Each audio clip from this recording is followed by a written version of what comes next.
Bonjour tout le monde. Bonjour Claude. Salut Yoav. Voilà, alors j'ai éteint le micro de tout le monde. Alors essayez de garder le micro éteint pour l'instant. Et voilà, sauf toi Claude. D'accord. Alors David, je ne sais pas si... Bon, je vois David, je pense qu'il est avec nous la moitié. Peut-être qu'il va nous joindre plus tard. Mais voilà, je suis. Je pense que tout le monde est très content de parler de Wolfisheim aujourd'hui. Et on a parlé de beaucoup de sites depuis 2 ans, mais on n'a pas fait Wolfisheim. Voilà, alors merci pour ça. Et Claude, on va commencer tout de suite. Mhm. Alors, pourquoi c'est moi qui parle? Parce qu'en fait, je suis. C'est toi qui déroule Moi, je le vais diapo? dérouler Ok, et tu me dis, d'accord. voilà. Ouais. Parce qu'en fait, je suis le dernier représentant à Wolfisheim qui soit né dans un des trois villages et qui soit encore un fidèle de la communauté. Malheureusement, la plupart des gens qui y vivaient après-guerre et avant-guerre, soit ont déménagé, soit ne vivent plus. Mais notre communauté se perpétue grâce à l'apport de le fait qu'on soit près de Strasbourg fait qu'il y a de nouvelles familles qui viennent et actuellement on arrive encore à tenir un minyan. Donc je vais un peu vous parler d'abord de l'histoire de la communauté. Ensuite, je vous parlerai de la synagogue et du cimetière et aussi de ce que nous souhaitons faire. Nous sommes actuellement une communauté administrative de 4 personnes, dont le président est David Riahi. Les 3 autres membres sont Laurent Berger, qui habite à Strasbourg, mais qui est un de nos fidèles parce que la famille de sa femme est originaire de Wolfisheim. Pierre Wolf, qui est on va dire la mémoire de la communauté, puisqu'il a 89 ans, mais il est encore actif. Et moi, qui suis né à Strasbourg, mais qui ai vécu toute mon enfance à Oberscheffoldsheim, donc le village juste à côté de Wolfisheim. Donc, je vais parler rapidement de la communauté au Moyen-Âge. Il semblerait qu'elle ait existé, mais comme on n'a pas de preuves, je ne vais pas en parler longtemps. En fait, la communauté juive moderne remonte au XVIIIe.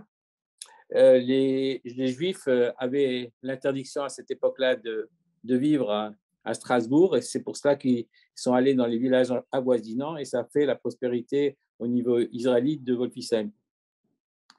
Donc, par exemple, en 1785, il y a 80 Israélites qui vivent à Wolfisheim, et au fur et à mesure, tout au long du 19e siècle, on passe de 83 habitants en 1809 à 161 en 1848. À cette époque-là, il y avait aussi 125 Israélites à Oberscheffoldsheim, mais chaque village avait sa synagogue. Par contre, avec Bolsheim, qui fait partie maintenant de notre communauté, il n'y avait pas de juifs à l'époque. Je ne sais pas pour quelle raison, mais il n'y en avait pas. Il y en avait à Wolfisheim et à Oberscheffoldsheim.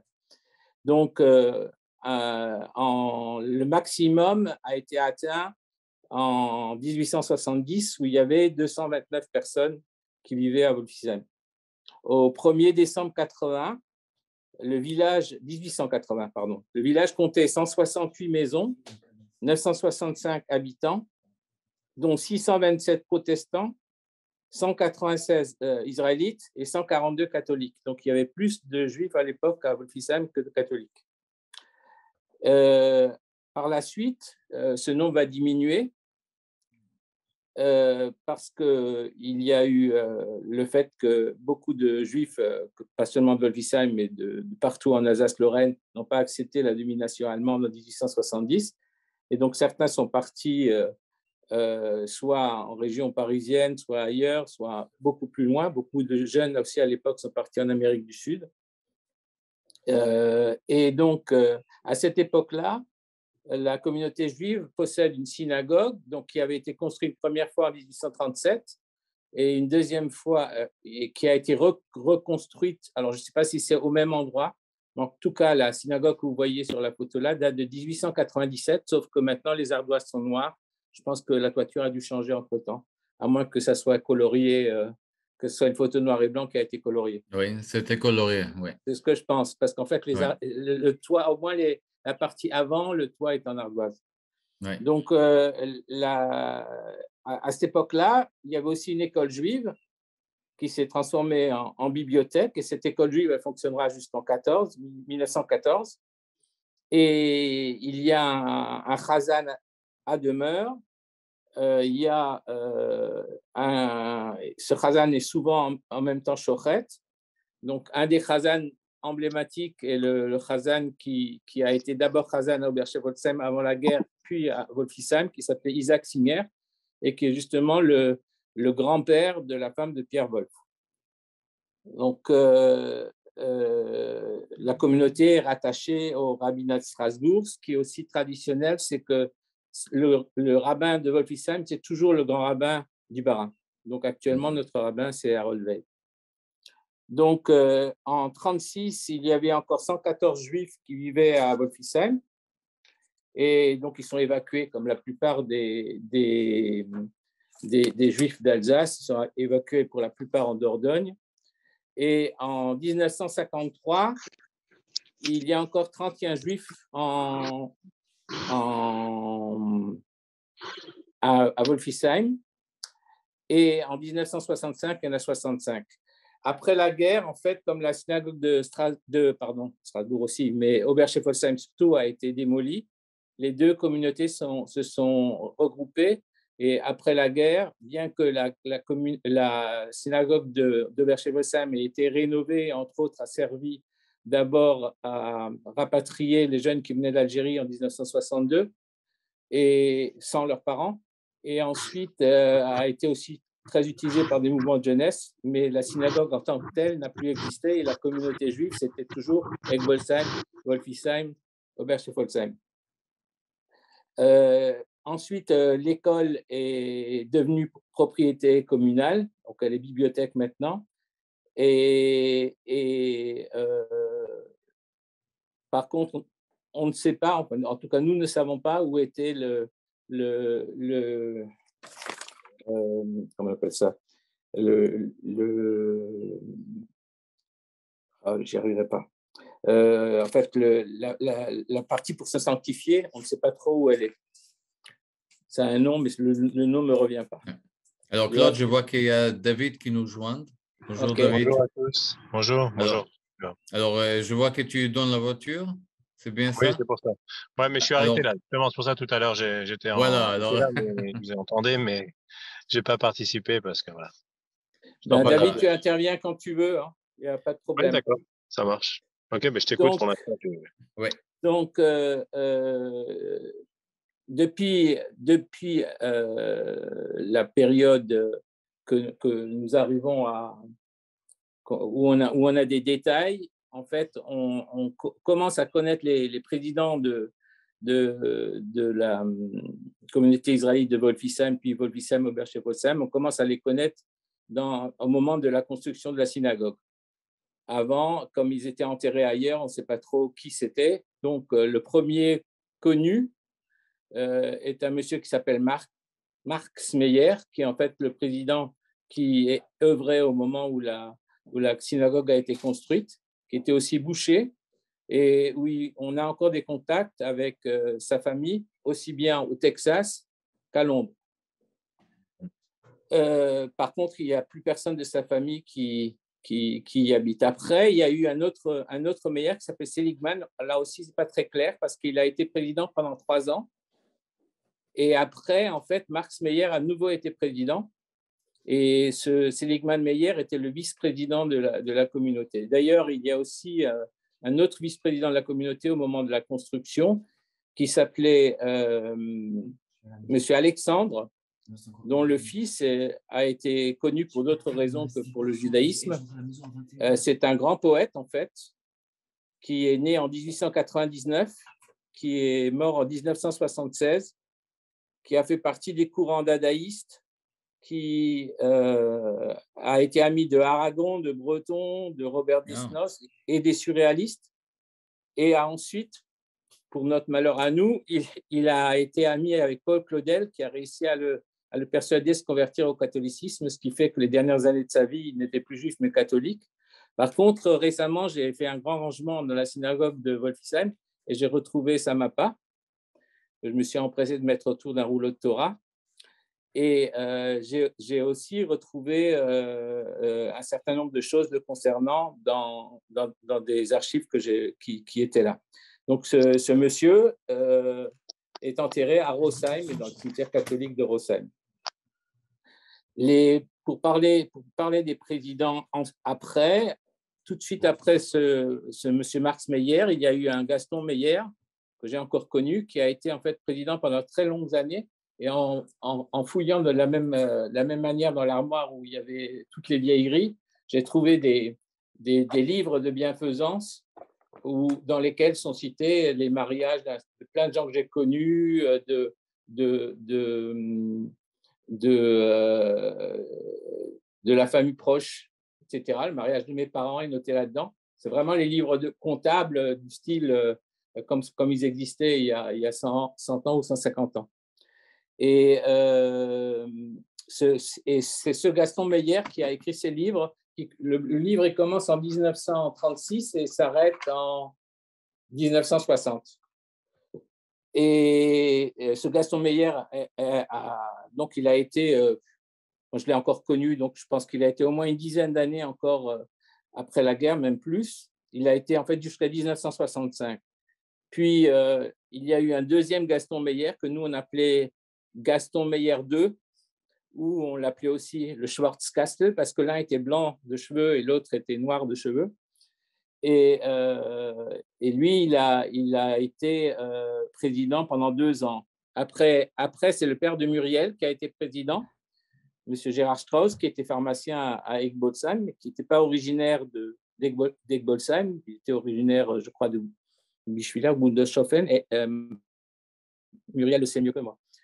Mais en tout cas, et lui, bien sûr, comme il n'était pas originaire, il n'est pas enterré dans le cimetière de Wolfisheim. Ensuite, on a eu encore Marcel Lévy-Bombay, qui a été président aussi pendant 2 ans. Marcel Lévy-Bombay était le représentant des petites communautés d'Alsace pendant des décennies au consistoire. Et ensuite, ça a été mon père qui a été président pendant 10 ans, puis M. Kahn, qui lui aussi était originaire de Bundeshofen et qui a été président pendant 10 ans aussi. Et actuellement, c'est David qui est le président. C'est notre premier président séfarade, mais il n'y a pas de problème. On est devenu une communauté vraiment mixte. Il y a aussi eu des personnalités au niveau des ministres officiants. Donc, les plus connus, ceux qui sont enterrés en fait dans le cimetière de Wolfisheim, c'est Germain Bicard, qui a encore de la famille à Strasbourg, Michel Weil, Isaac Singer, dont je parlais tout à l'heure. Ensuite, on a eu un certain nombre de personnalités qui sont devenues ensuite des personnalités importantes dans la communauté de Strasbourg. Henri Ackermann, que tout le monde connaît. Claude Bloch, qui est décédé malheureusement du Covid il y a peu de temps, mais qui était aussi chez nous. Marco Meyer, qui est devenu rabbin de Saint-Louis. Après, il faut bien que je parle de mon frère, qui a été ministre officiant et aussi la cheville ouvrière de la communauté de Wolfisheim pendant une bonne vingtaine d'années. Après, il y a eu son fils, qui est maintenant ministre officiant à Mulhouse. On a aussi eu quelques personnes qui ont fait de la lecture de la Torah. Moi, je m'y suis mis au moment où j'étais encore à l'école Akiba. On a eu un monsieur qui est médecin aussi, qui habite maintenant à Strasbourg, qui s'appelle Léon Cohen, et aussi un monsieur qui venait de Agadir, qui s'appelait Joseph Abissira, dont les enfants ont encore des liens avec notre communauté. Après cette période-là, monsieur Kahn a eu une idée géniale qu'on a continué après lui. Il s'est dit que c'était mieux, plutôt que d'avoir un ministre officiant, d'avoir plusieurs jeunes qui viennent, parce qu'en fait, ça nous permettait d'assurer notre minyan. Et ça se fait depuis à peu près, on va dire, une vingtaine d'années. On a eu plusieurs générations qui sont succédées. À l'heure actuelle, le groupe il est géré par un garçon qui s'appelle Avi Klings, et ça se passe très, très bien. Et en moyenne, ils sont 3 à 4 à venir tous les Shabbats à pied et nous assurer la lecture de la Torah et faire la prière. Voilà, là, je vous ai fait à peu près l'historique. Avant d'aborder la partie patrimoine, je voudrais juste, et là, si David a quelque chose à dire, il peut rajouter, je voudrais juste vous dire un petit peu comment nous comptons faire pour pérenniser notre communauté, parce qu'en fait, c'est ça qui est le plus important pour nous. Ouais. Alors, la première chose, c'est préserver notre patrimoine. On a la chance d'avoir une synagogue qui est magnifique. On a aussi un cimetière qui est bien entretenu avec l'aide du consistoire. Et donc, qu'est-ce qu'on a eu comme action dans les derniers temps depuis qu'on a pris les commandes? La première chose, c'est David qui l'a fait et on ne le remerciera jamais assez. Il nous a changé le chauffage, ce qui a permis aussi de diminuer la part d'humidité qui régnait encore dans la synagogue. Et depuis, on a rénové nos vitraux. En ce moment, on est en train, donc ça c'est fait. On vient de changer le tableau de bord électrique complet de la synagogue. Ça date il n'y a même pas 15 jours. Et nos deux grands projets, alors le premier, j'espère que ce ne sera pas un projet, que ce sera juste un petit contrôle, c'est vérifier si notre toiture tient le choc. Et ça, on va le faire dans les 2 mois qui viennent. Et après, le grand projet, en fait, dans les années 2000, l'équipe qui était aux commandes à l'époque a essayé d'assainir et de refaire à la fois l'intérieur et l'extérieur de la synagogue. Alors, l'intérieur est encore plutôt très bien préservé. Il y avait juste le problème des vitraux parce que ça n'avait pas été fait. Par contre, la façade en grès de la synagogue commence à donner des signes de lassitude. Et donc, en ce moment, je suis en contact avec des tailleurs de pierre parce qu'il ne faut surtout pas s'adresser à des maçons. Quand on aura fait la synthèse, j'en ai trouvé pas mal, j'en ai trouvé 5 ou 6. Quand on aura fait la synthèse des conclusions de chacun, on va travailler avec Yoav et, si possible, avec la communauté européenne d'Alsace pour essayer de voir ce qu'on peut faire pour remettre en état. Ce qui est sûr, c'est que toute la partie basse de la synagogue est relativement atteinte. Pourquoi? Parce qu'en fait, la dernière rénovation qui a été faite, il a été mis du ciment à certains endroits et le ciment ne laisse pas respirer la pierre, ce qui fait que l'eau a tendance à remonter et le sel aussi. Ce qui fait que c'est maintenant, disons, à 60-70 cm de haut qu'on a les problèmes.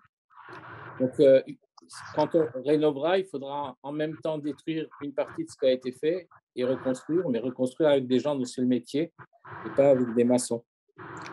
Donc, la deuxième chose qu'on essaie de faire pour pérenniser notre communauté, c'est essayer de faire parler de nous. Alors, on essaie d'intervenir dans Shabbat Shalom, on essaie de faire des concerts, on en a fait 2 dans les temps récents.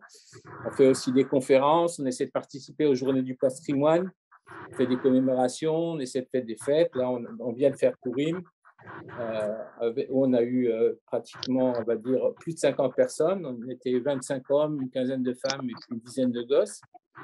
Donc, c'est une des manières de faire vivre, en faisant venir les gens, en faisant un peu de bruit. Ensuite, on essaie aussi de faire un peu de lobbying, surtout David, parce que les générations qui sont maintenant intéressantes, c'est plus la mienne qui est plus de 70 ans, mais plutôt la sienne, des gens qui ont aux alentours de 40-50 ans. Et profiter justement de la proximité du village. On essaie aussi de travailler main dans la main avec le consistoire pour atteindre des objectifs qui sont à la fois gagnants pour le consistoire et gagnants pour la communauté. Et la dernière chose qui est très importante, parce que c'est pas les gens qui vivent actuellement à Wolfisheim qui font vivre notre communauté. En fait, pour faire vivre notre communauté, il faut absolument qu'on garde le contact avec les descendants des personnes qui sont enterrées au cimetière de Wolfisheim, même si elles habitent très loin. Et ça, on a réussi à en avoir. Déjà, mon frère et ma belle-sœur avaient fait beaucoup à ce niveau-là, ce qui fait qu'on a un fichier relativement important. Et ça nous aide à avoir un peu de fonds pour pouvoir faire les choses qu'on a à faire.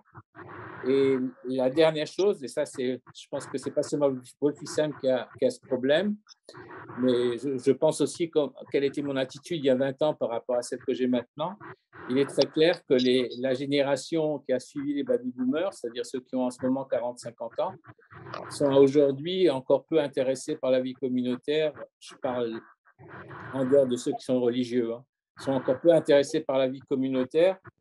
Et il faut absolument qu'on arrive, pas seulement Wolfisheim, c'est aussi, je pense, la problématique du consistoire, il faut qu'on arrive à ce qu'ils deviennent actifs et pas seulement, comment dire, passifs et éventuellement participer sans jamais être là pour aider et pour faire avancer les choses.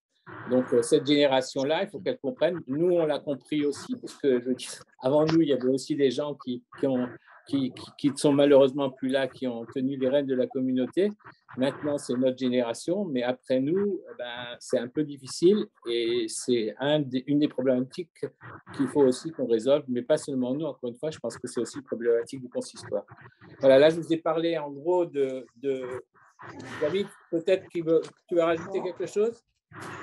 Non, bah, tu as dit énormément de choses, donc je n'ai pas beaucoup à rajouter, si ce n'est que moi, effectivement, je regarde sur l'avenir de la communauté et on a plein de projets encore pour faire venir des gens sur Wolfisheim pour continuer justement cette communauté qui a toute une histoire, qui a une âme, qui a une synagogue extraordinaire. Donc j'invite tout le monde à venir de temps en temps, même un petit Shabbat ou une fête, à l'occasion d'une fête, pour découvrir vraiment la communauté qui existe encore et que en tout cas, on fait tout pour qu'elle continue à exister et à vivre, en tout cas, pas seulement que ce soit, c'est pas juste un patrimoine, ça reste quelque chose de vivant, quoi. Pas juste des pierres et une ancienne histoire. Il y a l'ancienne histoire sur laquelle on est assis. Et puis ensuite, il y a ce qu'on est en train de petit à petit de reconstruire, en tout cas. Et c'est aussi possible, effectivement, parce qu'on est très proche de Strasbourg et on a tous les éléments, on a tout ce qu'il faut pour la faire vivre encore et être une alternative à Strasbourg intramuros. Voilà. Voilà. Vous êtes l'une des rares communautés qui sont en activité encore aujourd'hui. Et c'est vraiment quelque chose qu'il faut continuer à développer, à C'est ça, agrandir. en fait, les gens qui vont à la périphérie de Strasbourg, ben, on essaie de les amener vers chez nous parce qu'on n'est pas très loin non plus. C'est une alternative, hein. Il y a des gens qui vont plutôt vers le Neudorf et autres, mais c'est un peu loin de tout. Et nous, l'idée, c'est de pouvoir essayer de faire venir des gens sur le coin de Wolfisheim, qui est agréable à vivre, hein, qui reste une petite campagne, mais qui en même temps est vraiment en tout cas en voiture, c'est à aller 10 minutes de Strasbourg à peine. Donc, même pour des gens plus religieux, c'est jouable parce que même la semaine, ça les empêche pas d'aller amener leurs enfants à l'école juive si jamais, etc. Donc, c'est vraiment le prochain projet qu'on a avec le consistoire, c'est de faire venir des gens, de faire venir les gens réellement sur la communauté et continuer à faire vivre cette communauté, quoi. Voilà. Alors, juste pour reprendre ce qu'a dit David, j'ai retrouvé un petit livre qui avait été édité, toujours dans la fameuse armoire où il y avait toutes les reliques, qui avait été édité en 1997. En 1997, il y avait encore 5 familles juives à Oberscheffolzheim et 7 familles à Wolfisheim, plus Egbolsheim. Et actuellement, des familles qui habitent vraiment dans les villages et que nous connaissons, parce qu'il y en a certainement qu'on ne connaît pas, c'est aussi encore un des problèmes. Il y en a moins de 5. Et il y a, comme ça, rapidement, il y en a 3 ou 4. Et on a Minyan aujourd'hui, donc grâce aux 3 ou 4 jeunes, on arrive à être en général, en moyenne, entre 10 et 12 personnes en dehors des jeunes. Mais ces personnes, elles viennent pas des villages. Elles viennent de Strasbourg, elles viennent de Filgersheim, elles viennent de Trüchtersheim, elles viennent d'un certain nombre d'endroits. Mais on a quand même une base solide. Ce qu'on voudrait, c'est augmenter cette base de façon à ce que s'il y a une personne qui, pour une raison ou pour une autre, n'est pas là, on soit sûr d'être minyan. Bon, on a aussi instauré quelque chose d'un peu inédit. Je ne pense pas que ça existe dans beaucoup de communautés. On a un groupe WhatsApp, ce qui fait que le vendredi, on sait combien on sera le samedi, en dehors d'un ou deux qui ne savent pas l'utiliser. Mais en dehors de ça, on sait si on va être minyan ou pas. Et depuis que ça s'est mis en place, eh ben, ça nous aide beaucoup. Et en général, je crois que dans les 3 dernières années, on n'a été pas minyan une seule fois. Donc, je vais juste encore vous parler un petit peu de la synagogue. Donc, la synagogue, elle date, comme j'ai dit tout à l'heure, 1897. Je peux peut-être faire dérouler un petit peu, qu'on puisse voir quelques photos de la synagogue. On a parlé rapidement du Moyen-Âge, mais voilà, c'est une période qui est très courte et par rapport à l'historique des Juifs à Wolfisheim, non? Oui. Et en fait, on n'en est pas tout à fait sûr parce qu'il y a plusieurs noms qui sont donnés, dont un village qui s'appelle Wolfesheim. Alors, ça pourrait être ça, mais on n'est pas sûr que ça soit vraiment le même que Wolfesheim. C'est pour ça que je n'ai pas trop insisté. Ce n'est pas prouvé. Et qu'est-ce qu'on sait par rapport à la période? On sait juste qu'il y a eu une persécution anti-juive en 1235 dans une ville qui s'appelle Wolfesheim, dans laquelle 18 juifs ont été tués et accusés du meurtre d'un chrétien. Et donc les historiens ne sont pas entièrement sûrs que ce Wolfesheim mentionné corresponde à l'actuel Wolfisheim. Certains pensent que les annales font référence à la ville de Wolfhagen, près de Kassel en Allemagne. C'est pour ça que j'insiste pas trop parce que c'est pas prouvé. D'accord. Alors, on va continuer. Alors là, on voit la même carte postale qu'on a vue avant. Oui, alors ce que vous voyez avec les poteaux, c'était la boucherie de Marx Meyer, qui est devenue ensuite la mairie de Wolfisheim et qui est maintenant une annexe de la mairie de Wolfisheim. La deuxième photo en haut à droite. Oui. Et l'hôtel-restaurant qui est en gris, là, il existe encore. Oui. Après ça, c'est l'église. Donc ça, c'est la synagogue telle qu'elle est actuellement. Vous voyez que les tourelles sont en ardoise. Alors, ce qui est intéressant, peut-être, c'est dire ce qui est marqué sur le linteau. On va arriver à ça. Attends, voilà. Voilà, alors il y a plusieurs choses qui sont écrites. Alors, la chose la plus visible, c'est Ki beti bet tefila ikare lechol ha'amim. Et en fait, vous voyez qu'il y a des étoiles sur un certain nombre de lettres. Quand on fait le décompte de ces étoiles, c'est-à-dire un kaf, après un bet, après un bet, après un taf, après un resh, après un lamed, on arrive à 654. Si on ajoute les 5000 que tout le monde connaissait à cette époque-là, on est en fait à l'année 5654 qui correspond à l'année 1894 de l'ère chrétienne. Donc, c'est le début de la construction de la synagogue, puisqu'elle a été achevée en 97. Ah, c'est super, ça. Ouais, vous voyez les petites étoiles. Ensuite, les autres phrases qui sont marquées, c'est Zéachar, Ladoshem Tzadikim Yavo Ubo, c'est-à-dire voici la porte pour Dieu, des justes y entreront. Et après, il y a encore en dessous, Ubemakom Azé Shalom, et dans cet endroit-là, vous trouvez la paix. Et il y a un petit signe qui est en fait une abréviation. Je ne sais pas exactement ce que ça veut dire. C'est une abréviation avec un lamed et un kouf qui sont enserrés l'un dans l'autre. Et ça veut dire l'ifrat katan. Alors, je ne sais pas trop ce que ça veut dire. Katan, ça veut dire petit. L'ifrat, je ne sais pas. Donc, ça, c'est au niveau de la synagogue. Bon, il n'y a pas de photo qui montre le bas de la synagogue. Là, alors, les bas, si tu veux, on peut. Voilà, ouais, on ne voit pas très bien. On ne voit pas trop. En fait, c'est toute la partie qui est en dessous des premières fenêtres où il y a de l'érosion. En fait. Voilà. Sur la partie haute, ça se passe plutôt bien. Donc là, vous avez l'intérieur de la synagogue, donc la synagogue qui a été rénovée en 2000. Et donc, vous voyez que la lumière passe bien à travers les vitraux.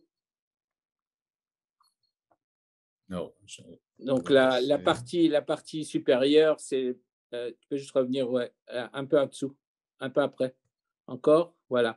La partie supérieure, c'est comme dans toutes les communautés, c'était pour les dames.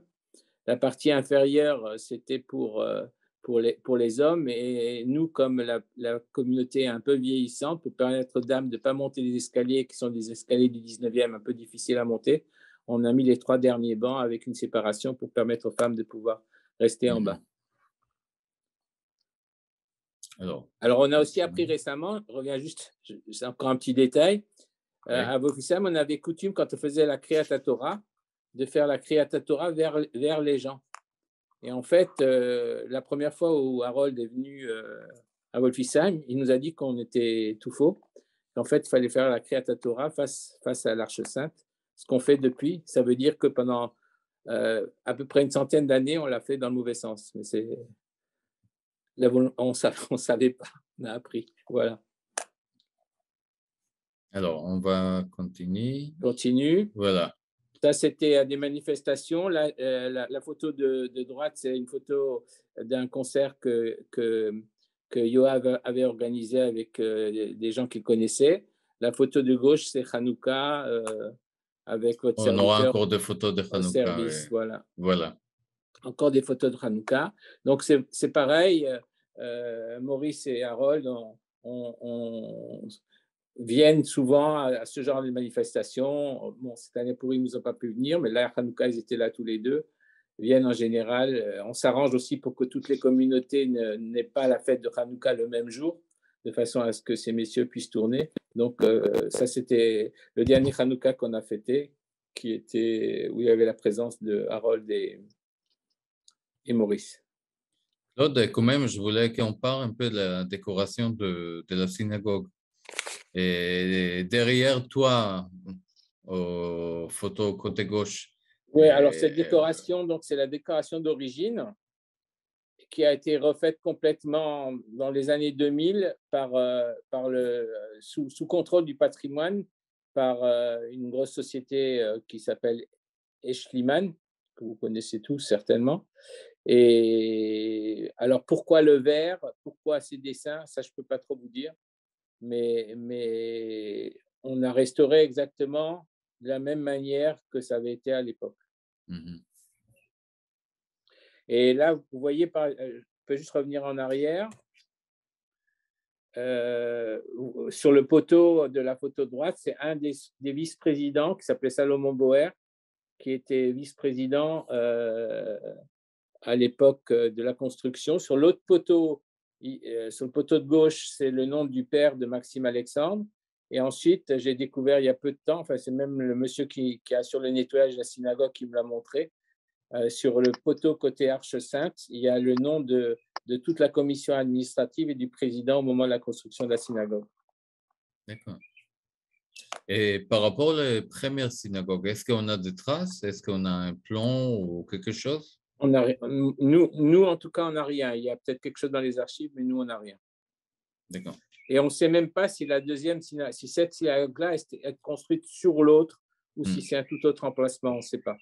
Par contre, l'endroit où était l'école, tout ça, on sait pertinemment où c'est. Oui. Alors là aussi, la photo de gauche, c'est un peu particulier. En fait, depuis toujours, j'ai toujours connu l'étape de la loi à Wolfisheim au-dessus de l'Arche Sainte avec des lettres romaines.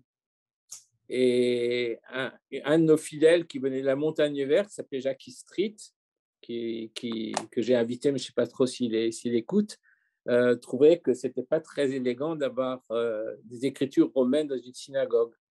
Et donc, il nous a fait refaire ça il y a quelques années à ses frais. Et à droite, c'est en fait la mémoire de donc les familles qui en fait mettent des plaquettes en mémoire de personnes qui ont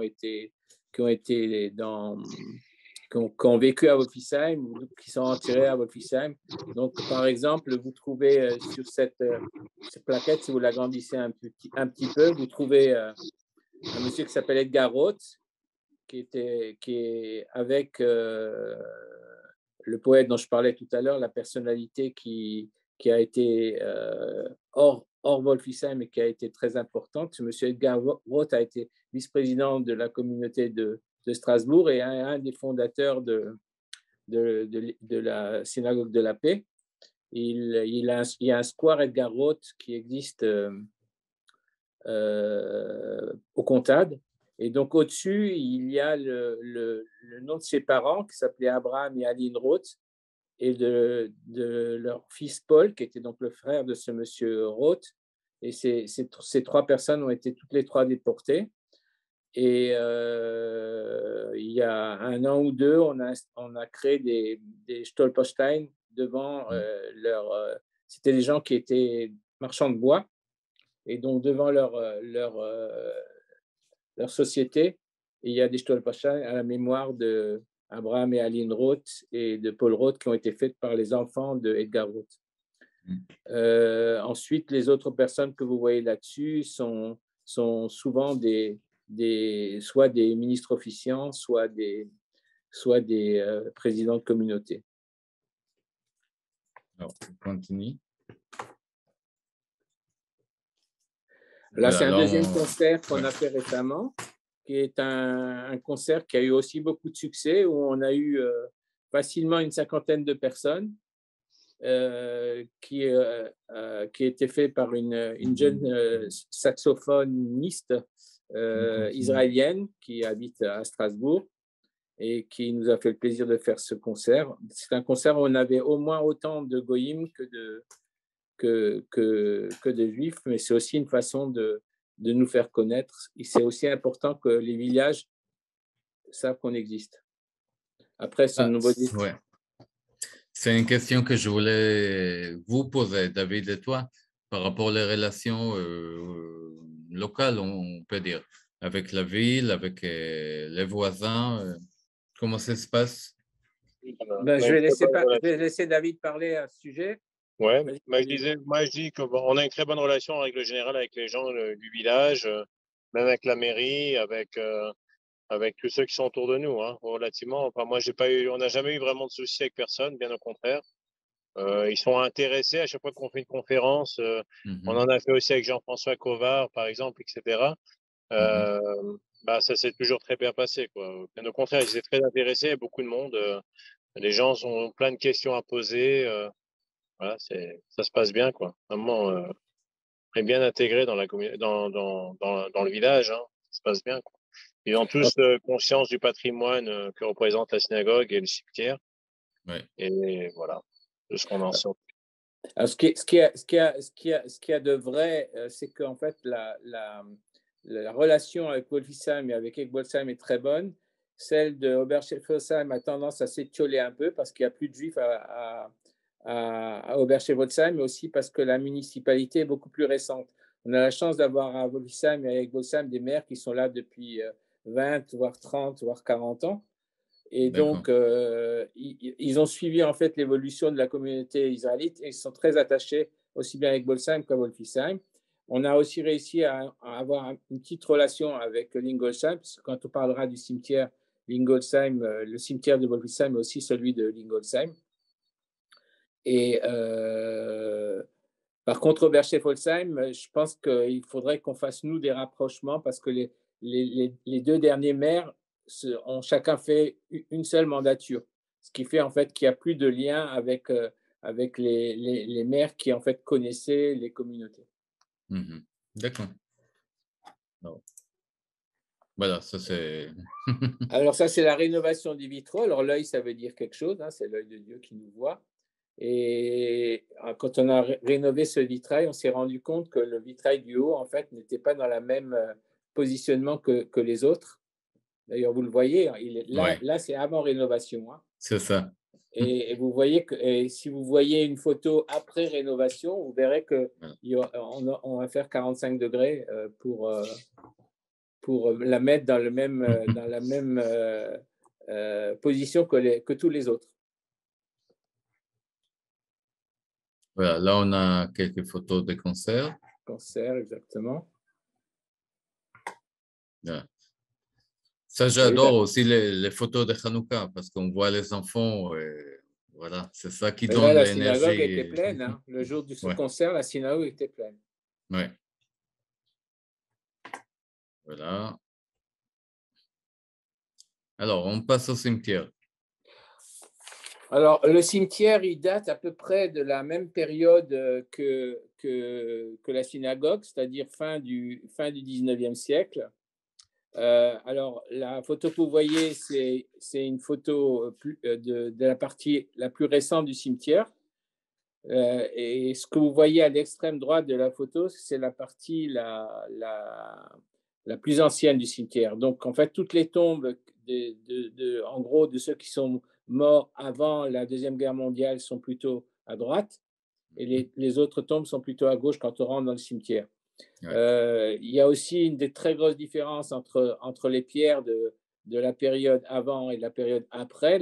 Avant, c'était vraiment de la pierre. aussi beaucoup de signes, un peu comme dans les très anciens cimetières, beaucoup de signes, beaucoup d'écriture en hébraïque, etc. Alors que la partie la plus récente, celle que vous voyez en photo là, ce sont des tombes qui sont en général en marbre, sauf les toutes premières qui sont le début, mais plus vous allez vers le fond, plus vous êtes près de la période actuelle. Et donc, c'est en général du marbre. De plus en plus aussi, les stèles sont couchées plutôt que debout.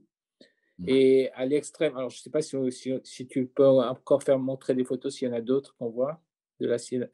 Alors là, par exemple, c'est le fameux Seligman Meyer dont je parlais tout à l'heure, qui a été président, Gaston Meyer qui a été président. Ça, c'est la stèle, la photo de gauche, c'est la stèle en mémoire des gens qui sont décédés en déportation ou d'une autre manière pendant la Deuxième Guerre mondiale. Vous voyez qu'il y a énormément de Meyer et qu'il y a énormément de Hayman. Alors, c'est juste pour vous dire que la synagogue la synagogue, excusez-moi, le cimetière de Wolfisheim, c'est aussi le cimetière de Lingolsheim. Donc, c'est Oberscheffolsheim, Egbolsheim, Wolfisheim, Lingolsheim. Les Meyer représentaient, j'avais plus tout à fait les chiffres en tête. Si, les Meyer, sur 300 tombes, on a fait un inventaire en 2019. Sur les 300 tombes qui ont été inventoriées, il y avait 92 tombes de Meyer. Wow. Et les Meyer étaient tous originaires de Wolfisheim. Et ces Meyer, probablement, avaient tous un ancêtre en commun, probablement assez loin, mais il y a certainement, nous, on connaissait à notre époque plein de Meyer qui ne se disaient pas en famille les uns avec les autres, mais en fait, probablement, ils l'étaient quand même en allant chercher très loin. Et ensuite, vous voyez qu'il y a beaucoup de Hayman parce que comme à Wolfisheim, les Juifs s'appelaient Meyer, à Lingolsheim, les Juifs s'appelaient très souvent Hayman. Et donc, c'est le deuxième nom qui apparaît le plus. Il y a 38 Hayman enterrés à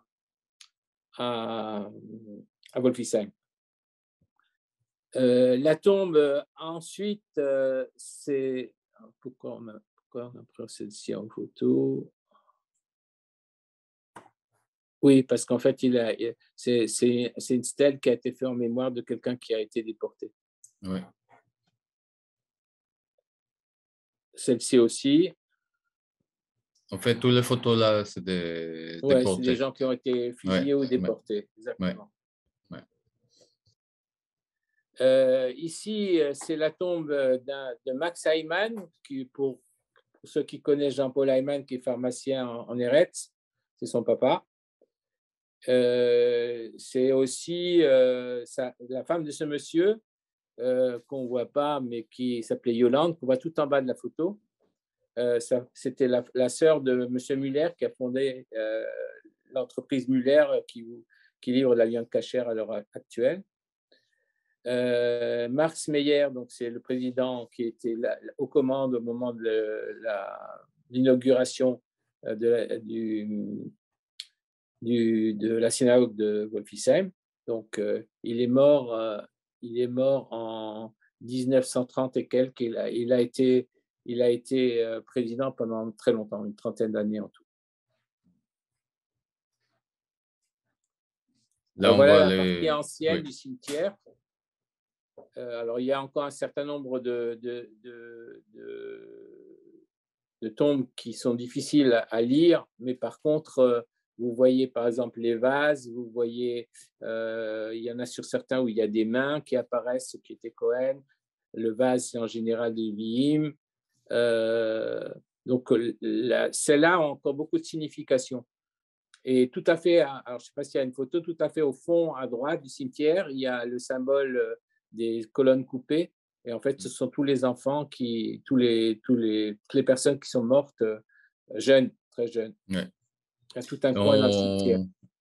En total, il y a combien de tombes au 300. Cimetière 300 300, ouais. D'accord. Alors ça, par contre, c'est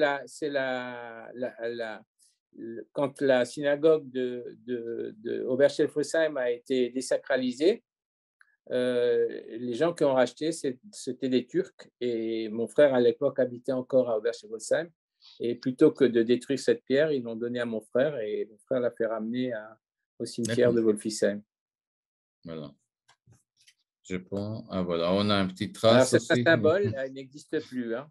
Ouais. Elle existait encore quand on a pris les rênes, mais comme elle boitait dans tous les sens, on l'a rendue au consistoire.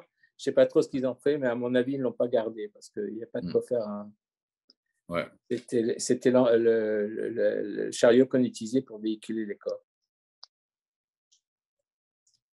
Voilà, là, on C'est un a. article qui a été fait au moment de la rénovation du vitraux.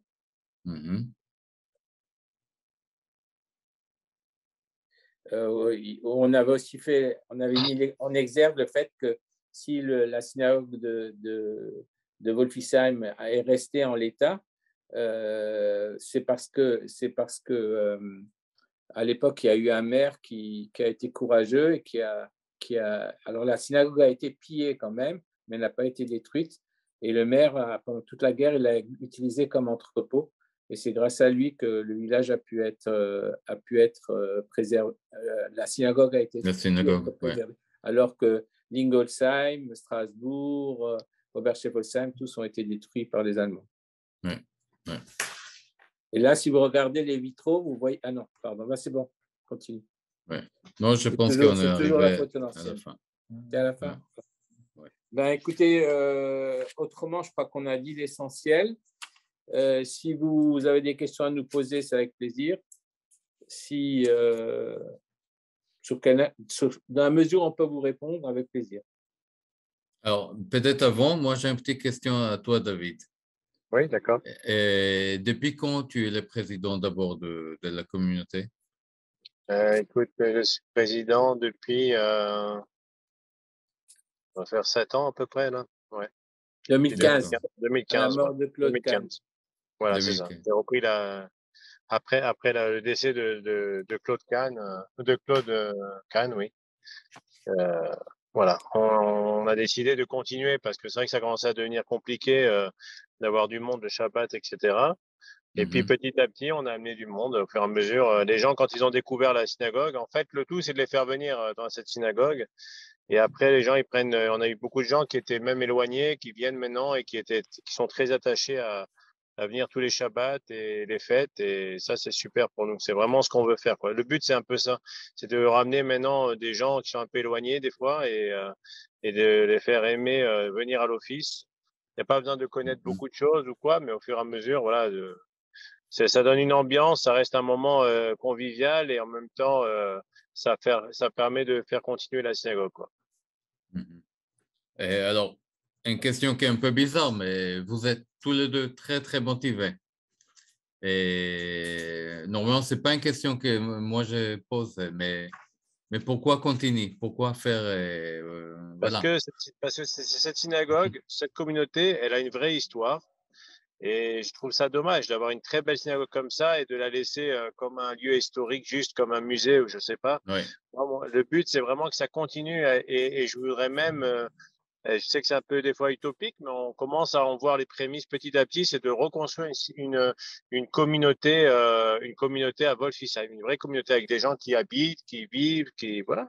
Pourquoi rester que à Strasbourg, quoi. Voilà. Moi personnellement, c'était mon choix à l'époque. Je suis venu sur Wolfisheim parce que j'avais pas envie d'être au centre de Strasbourg uniquement. J'avais Mhm. vécu déjà dans la région parisienne, dans une petite ville. Et mon but, c'était de dire, voilà, avec des enfants, tout ça, avoir une maison, être dans une petite communauté. Pour moi, c'est plus sympathique que d'être dans les grosses communautés. C'est un choix, hein, Oui. je suis persuadé qu'il y a beaucoup de gens qui aimeraient, en fait, en soi, ce choix-là, quoi. Je pense que ça viendra. Voilà, j'ai cet espoir-là, en tout cas. Bon, merci.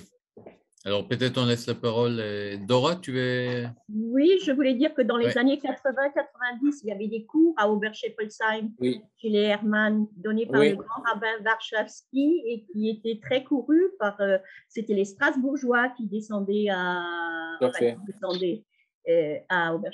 Et ensuite, il y avait aussi une maison à Oberscheffolsheim qui recevait des jeunes. Hein, oui, alors la maison, c'est la synagogue. C'est ce que j'ai dit tout à l'heure. C'était la synagogue. Ah, voilà. La synagogue.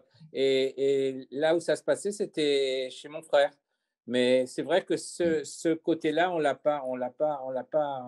Ça s'est perdu en fait quand mon frère est venu à Strasbourg et quand il a été malheureusement malade. Mais c'est vrai qu'à cette époque-là, les conférences du rabbin Warshawski amenaient beaucoup de monde et c'était un lien en plus de la synagogue. C'est pour ça qu'on essaye aussi de faire autre chose que juste la prière. On pense que notre synagogue, c'est un monument, ça a une âme et que on peut utiliser cette synagogue pour nous faire connaître nous. Donc, si quelqu'un veut faire une conférence ou dans un endroit ou un concert, à condition bien sûr de rester dans les limites de ce qui est permis dans une synagogue, eh ben, je pense que c'est une manière de nous faire connaître. C'est ce que disait David. Il faut absolument qu'on profite du fait de notre proximité, notre chance et notre proximité. À chaque fois qu'il y a eu un nouveau président, mon père était président dans les années 80-90, mais à chaque fois qu'il y a eu un nouveau président, à chaque fois on disait la communauté va mourir, ça va être fini. Et en fait, on a toujours réussi à le perpétuer et c'est grâce au fait qu'il y a eu des gens de bonne volonté, comme David et moi et comme d'autres, et aussi parce qu'on est près de Strasbourg et qu'il y a moyen de faire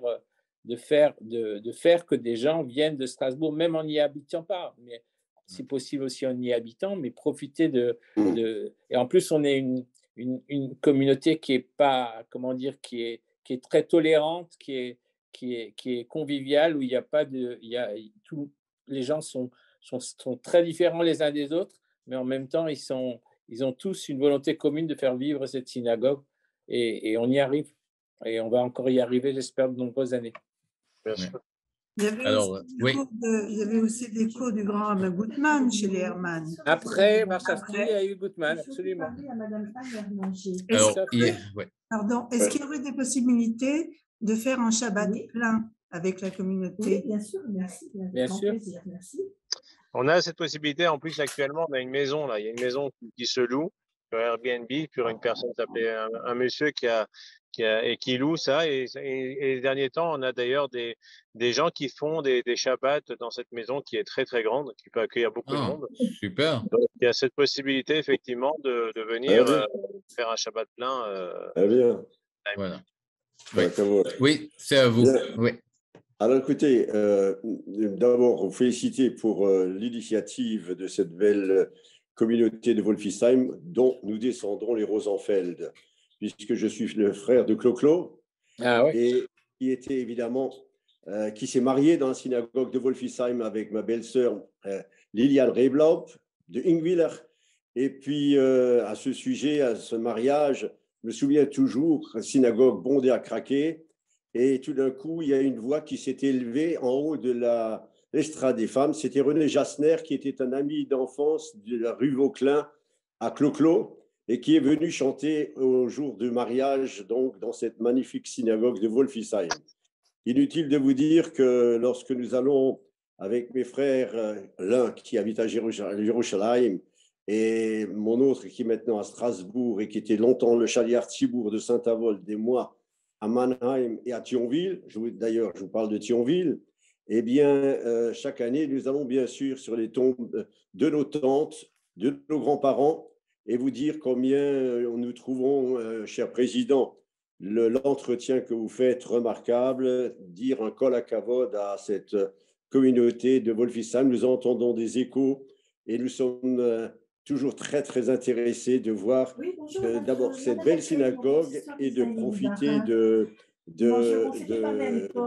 l'historique de cette synagogue. Alors à vous tous, mes chers amis, un grand Isha Koracha et Atzlacha pour votre travail. Merci. Merci beaucoup. Merci. Oui. Est-ce qu'il y a encore quelqu'un qui aimerait réagir? Non, parce que c'est vrai qu'on travaille ici sur Agno. Et il me semble que juste pour vous dire qu'on est toujours très content de recevoir tout le monde, que ce soit dans telle ou telle fête ou un Shabbat. Vous avez envoyé quand vous le souhaitez. une liste de personnes à inviter de la communauté israélite de Saverne. Bon, s'il n'y a personne. Oui. Il me semble que ce serait peut-être important de marquer dans le Shabbat Shalom qu'il y a des possibilités d'organiser des Shabbat plein avec Wolfisheim. Peut-être. Oui, on pourrait le faire. Il faudrait jouer avec le propriétaire de cette maison et voir avec lui effectivement c'est quelque chose qu'on pourrait faire, effectivement. Il n'y a vraiment pas de souci. Si vous avez besoin ou quoi, ou si vous êtes en relation, vous n'hésitez pas à nous contacter, à Claude ou moi, et on vous trouvera le moyen de faire un Shabbat Shalom.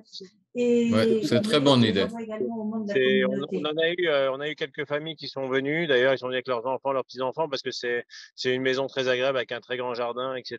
Donc, même pour des personnes qui sont religieuses, qui ne veulent pas voyager de ça, c'est super parce que ça permet aussi des fois des fois que si vous avez de la famille qui vient de loin ou des choses comme ça peut être super parce que ça peut vous permettre de vous réunir dans une grande maison qui est équipée apparemment pour tout et voilà quoi, et de passer un Shabbat du coup à la synagogue.